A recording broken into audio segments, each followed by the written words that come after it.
ಶಿಕ್ಷಕರ ಸೇವೆಗೆ 600 ಅಡಿ ನಿವೇಶನ ನೀಡಿದ ನೆಲಮಂಗಲದ ಅರಿಶಿನಕುಂಟೆ ಗ್ರಾಮಸ್ಥರು ಸುಮಾರು 37 ವರ್ಷಗಳ ಕಾಲ ಶಿಕ್ಷಕರಾಗಿ ಸೇವೆ ಸಲ್ಲಿಸಿದ ರತ್ನಾಕರ್ ಹಾಗೂ ಶಾಂತಯ್ಯ ಎಂಬುವವರಿಗೆ ಅರಸನಕುಂಟೆ ಗ್ರಾಮಸ್ಥರು ನಿವೇಶನ ನೀಡಿದ್ದಾರೆ.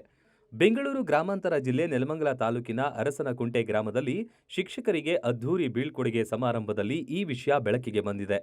ಪೂರ್ಣಕುಂಭ ಕಳಸದ ಜೊತೆಗೆ ಶಿಕ್ಷಕರನ್ನ ಕರೆತಂದ ಮಹಿಳೆಯರು ಅದ್ಧೂರಿ ಸ್ವಾಗತ ಕೋರಿದ್ರು. ಅದು ಅಲ್ಲದೆ ಜೆಸಿಬಿಗಳ ಮೂಲಕ ವಿದ್ಯಾರ್ಥಿಗಳು ಶಿಕ್ಷಕರಿಗೆ ಹೂಮಳೆಗೈದರು. ಒಟ್ನಲ್ಲಿ ಗ್ರಾಮಸ್ಥರು ಹಾಗೂ ವಿದ್ಯಾರ್ಥಿಗಳ ಕಾರ್ಯಕ್ರಮಕ್ಕೆ ಶಿಕ್ಷಕರು ಸಂತಸ ಪಟ್ಟಿದ್ದು ಮಾತ್ರ ವಿಶೇಷವಾಗಿತ್ತು. ನನ್ನನ್ನು ಬಂದು ಮಾತಾಡಿಸಿದಾಗ ನನಗೆ ಇವತ್ತು ನೀವೆಲ್ಲ ಹೇಳ್ತಾ ಇದ್ದೀರಿ, ನಾನು ಹಣಕ್ಕಾಗಿ ದುಡ್ದಿಲ್ಲ, ಮತ್ತೊಂದು ಇಲ್ಲ. ಅವರು ನನಗೆ ಮಾತಾಡಿಸಿರೋ ಸಾಕು, ನನಗೆ ಒಂದು ಕೋಟಿ ದುಡ್ಡನ್ನು ನನಗೆ ಸೇರ್ತು ಅಂತ ನನ್ನ ಭಾರತದಲ್ಲಿ ನನಗಿದೆ.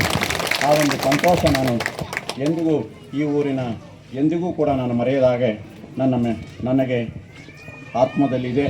ಆದರೆ ನನಗೆ ಹೆಚ್ಚಿಗೆ ಮಾತಾಡಲು ಯಾಕೋ ಎಮೋಷನ್ ಆಯಿತು. ಖಂಡಿತ ಯಾರು ಅನ್ಯತಾ ಭಾವಿಸಬಾರ್ದು. ಮತ್ತೊಂದು ಸಾರಿ ನಾನು ಮಾತಾಡ್ತೀನಿ. ಈ ಒಂದು ಸಂದರ್ಭದಲ್ಲಿ ಅವತ್ತಿನ ಸಂದರ್ಭದಲ್ಲಿ ನಾವು 3 ಜನ ಟೀಚರು ಕೆಲಸ ಮಾಡ್ಕೊಂಡೋಗಿ ಮಲ್ಲಪ್ಪ ಬರ್ತಾ ಇರಲಿಲ್ಲ.